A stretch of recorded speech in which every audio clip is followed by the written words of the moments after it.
Hello, my small listeners. I hope you're well today.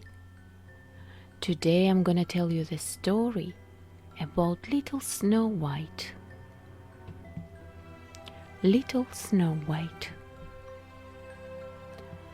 Once upon a time, in the middle of winter, when the flakes of snow were falling like feathers from the sky, a queen sat at a window sewing, and the frame of the window was made of black ebony. And whilst she was sewing and looking out of the window at the snow, she pricked her finger with a needle, and 3 drops of blood fell upon the snow. And the red looked pretty upon the white snow, and she thought to herself, "Would that I had a child as white as snow, as red as blood, and as black as the wood of the window frame."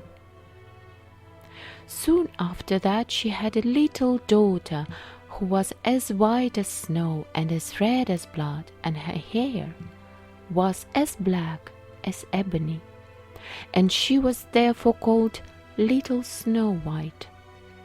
And when the child was born, the queen died. After a year had passed, the king took to himself another wife. She was a beautiful woman, but proud and haughty, and she could not bear that anyone else should surpass her in beauty. She had a wonderful looking glass, and when she stood in front of it and looked at herself in it, and said, looking glass on the wall, who in this land is the fairest of all?" The looking glass answered, "Thou, O queen, art the fairest of all." Then she was satisfied, for she knew that the looking glass spoke the truth.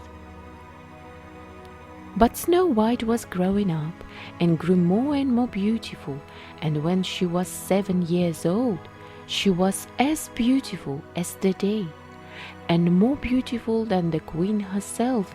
And once, when the queen asked her looking glass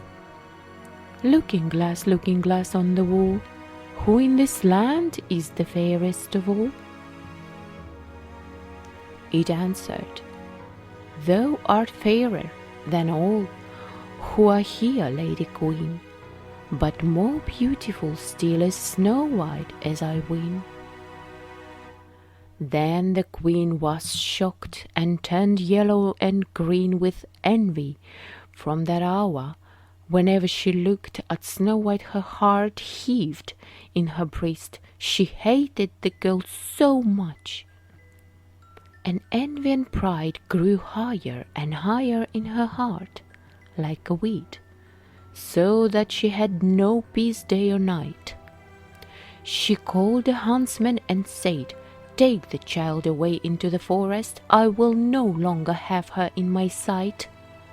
Kill her and bring me back her heart as a token." The huntsman obeyed and took her away, but when he had drawn his knife and was about to pierce Snow White's innocent heart, she began to weep and said, "Ah, dear huntsman, leave me my life. I will run away into the wild forest and never come home again." And as she was so beautiful, the huntsman had pity on her and said, "Run away then, you poor child. The wild beasts will soon have devoured you," thought he, and yet it seemed as if a stone had been rolled from his heart, since it was no longer needful for him to kill her.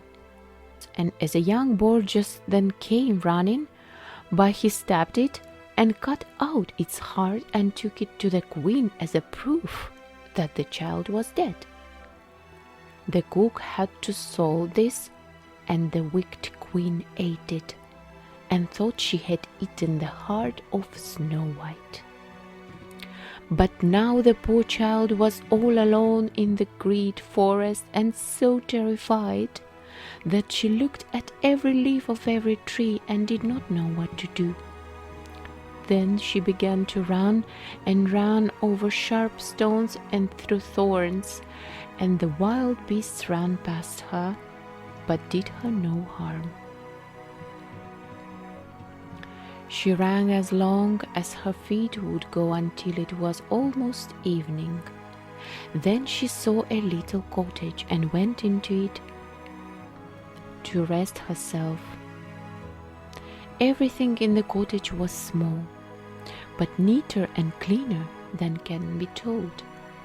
There was a table on which was a white cover and 7 little plates, and on each plate a little spoon. Moreover, there were 7 little knives and forks, and 7 little mugs. Against the wall stood 7 little beds side by side, and covered with snow-white counterpanes. Little Snow White was so hungry and thirsty that she ate some vegetables and bread from each plate, and drank a drop of wine out of each mug, for she did not wish to take all from one only. Then, as she was so tired, she laid herself down on one of the little beds, but none of them suited her. One was too long, another too short, but at last she found the 7th one was right, and so she remained in it, said a prayer, and went to sleep.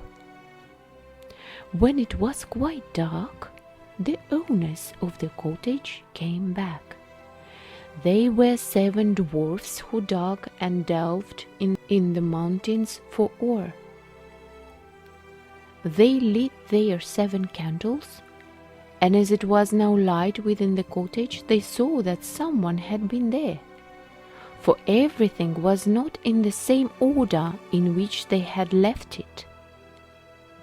The first said, "Who has been sitting on my chair?" The second, "Who has been eating of my plate?" The third, "Who has been taking some of my bread?" The fourth, "Who has been eating my vegetables?" The fifth, "Who has been using my fork?" The sixth, "Who has been cutting with my knife?" The seventh, "Who has been drinking out of my mug?"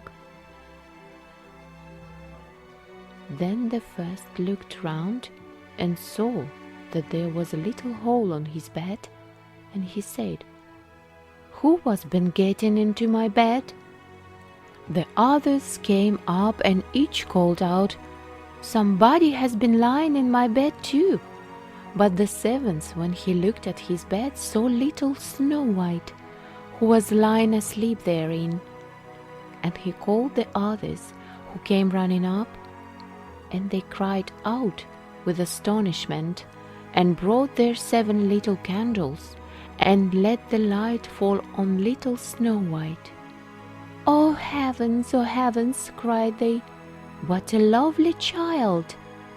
And they were so glad that they did not wake up her, but let her sleep on in the bed. And the 7th dwarf slept with the companions 1 hour with each, and so got through the night. When it was morning, little Snow White awoke, and was frightened when she saw the 7 dwarfs. But they were friendly, and asked her what her name was. "My name is Snow White," she answered. "How have you come to our house?" said the dwarfs. Then she told them that her stepmother had wished to have her killed, but that the huntsman had spared her life, and that she had run for the whole day until at last she had found their dwelling. The dwarfs said, "If you will take care of our house, cook, make the beds, wash, sew, and knit, and if you will keep everything neat and clean, and you can stay with us, and you shall want for nothing. "Yes," said Snow White, "with all my heart." And she stayed with them. She kept the house in order for them. In the morning they went to the mountains and looked for copper and gold. In the evenings they came back, and then their supper had to be ready. The girl was alone the whole day, so the good dwarfs warned her and said, "Beware of your stepmother. She will soon know that you are here. Be sure to let no one come in." But the queen, believing that she had eaten Snow White's heart, could not but think that she was again the first and the most beautiful of all, and she went to her looking-glass and said, looking glass on the wall, who in this land is the fairest of all?" And the glass answered, "O Queen, thou art fairest of all I see, but over the hills where the 7 dwarfs dwell, Snow White is still alive and well, and none is so fair as she."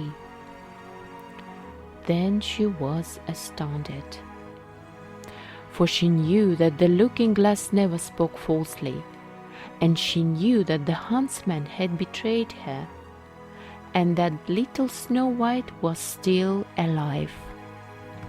And so she thought and thought again how she might kill her, for so long as she was not the fairest in the whole land, envy let her have no rest. And when she had at last thought of something to do, she painted her face and dressed herself like an old peddler woman, and no one could have known her.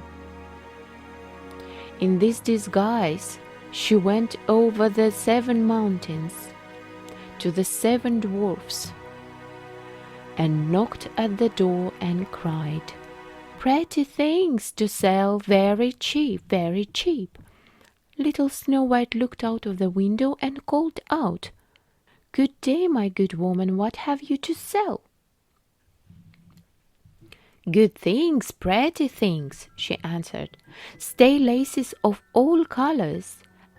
And she pulled out one which was woven of bright colored silk.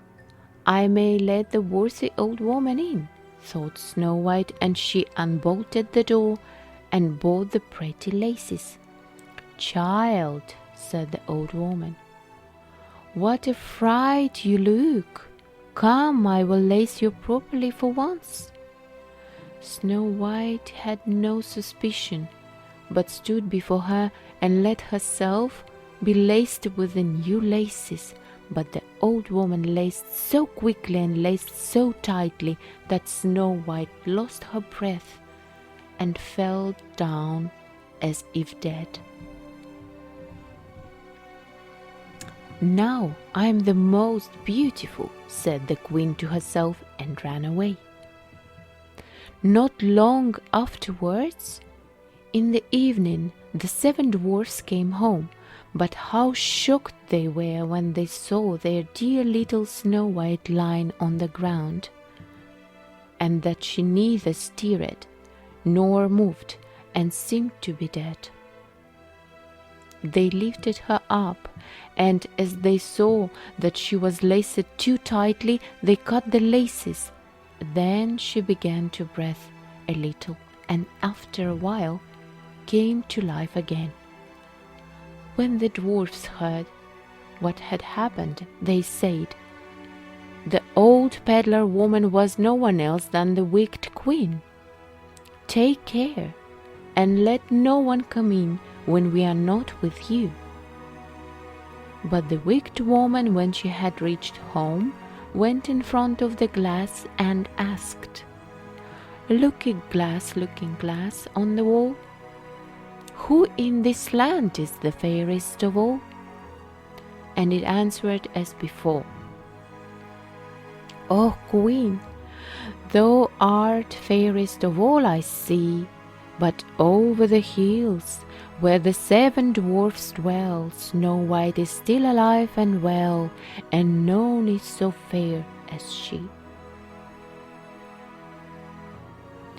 When she heard that, all her blood rushed to her heart with fear, for she saw plainly that little Snow White was again alive. But now, she said, I will think of something that shall put an end to you. And by the help of witchcraft, which she understood, she made a poisonous comb. Then she disguised herself and took the shape of another old woman. So she went over the 7 mountains to the 7 dwarfs, knocked at the door, and cried, Good things to sell, cheap, cheap. Little Snow White looked out and said, Go away, I cannot let anyone come in. I suppose you can look, said the old woman, and pulled the poisonous comb out and held it up. It pleased the girl so well that she let herself be beguiled and opened the door. When they had made a bargain, the old woman said, Now I will comb you properly for once. Poor little Snow White had no suspicion and let the old woman do as she pleased, but hardly had she put the comb in her hair than the poison in it took effect, and the girl fell down senseless. You paragon of beauty, said the wicked woman, you are done for now. And she went away. But fortunately, it was almost evening when the 7 dwarfs came home. When they saw Snow White lying as if dead upon the ground, they at once suspected the stepmother, and they looked and found the poisoned comb. Scarcely had they taken it out when Snow White came to herself and told them what had happened. Then they warned her once more to be upon her guard and to open the door to no one. The queen at home went in front of the glass and said, looking glass on the wall, who in this land is the fairest of all? Then it answered as before, O Queen, thou art fairest of all I see, but over the hills where the 7 dwarfs dwell, Snow White is still alive and well, and none is so fair as she. When she heard the glass speak thus, she trembled and shook with rage. Snow White shall die, she cried, even it cost me my life. Thereupon she went into a quite secret, lonely room, where no one ever came, and there she made a very poisonous apple. Outside it looked pretty, white with a red cheek, so that everyone who saw it longed for it, but whoever ate a piece of it must surely die. When the apple was ready, she painted her face and dressed herself up as a country woman, and so she went over the 7 mountains to the 7 dwarfs. She knocked at the door. Snow White put her head out of the window and said, I cannot let anyone in. The 7 dwarfs have forbidden me. It is all the same to me, answered the woman. I shall soon get rid of my apples. There, I will give you one. No, said Snow White, I dare not take anything. Are you afraid of poison? Said the old woman. Look, I will cut the apple in 2 pieces. You eat the red cheek, I will eat the white. The apple was so cunningly made that only the red cheek was poisoned. Snow White longed for the fine apple, and when she saw that the woman ate part of it, she could resist no longer, and stretched out her hand and took the poisonous half. But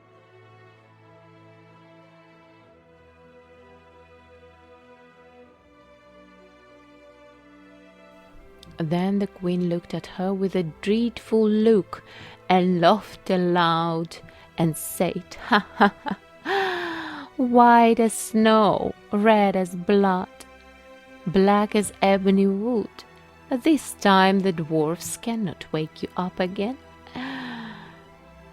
And when she asked of the looking-glass at home, looking glass on the wall, who in this land is the fairest of all? It answered at last, "O Queen, in this land thou art fairest of all." Then her envious heart had rest, so far as an envious heart can have rest. The dwarfs, when they came home in the evening, found Snow White lying upon the ground. She breathed no longer and was dead.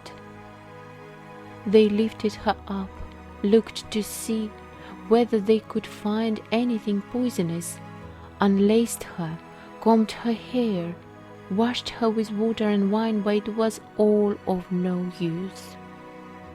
The poor child was dead, and remained dead. They laid her upon a bier, and all 7 of them sat round it, and wept for her, and wept 3 days long. Then they were going to bury her, but she still looked as if she were living, and still had her pretty red cheeks. They said, "We could not bury her in the dark ground." And they had a transparent coffin of glass made, so that she could be seen from all sides, and they laid her in it, and wrote her name upon it in golden letters, and that she was a king's daughter. Then they put the coffin out upon the mountain, and one of them always stayed by it and watched it. And birds came too, and wept for Snow White, first an owl, then a raven, and at last a dove. And now Snow White lay a long, long time in the coffin, and she did not change, but looked as if she were asleep. For she was as white as snow, as red as blood, and her hair was as black as ebony. It happened, however, that a king's son came into the forest and went to the dwarf's house to spend the night. He saw the coffin on the mountain and the beautiful Snow White within it.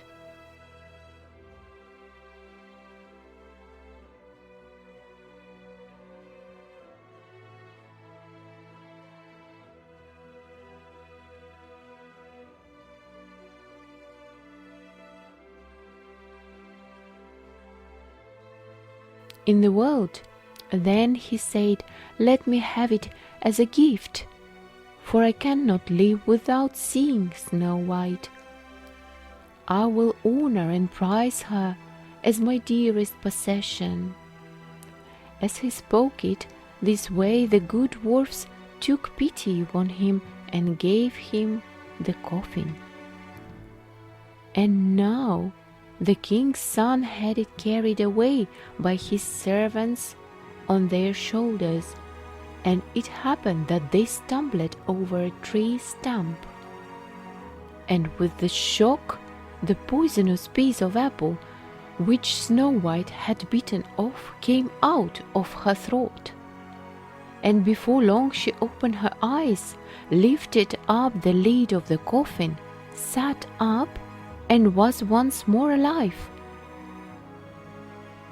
"Oh heavens, where am I?" she cried.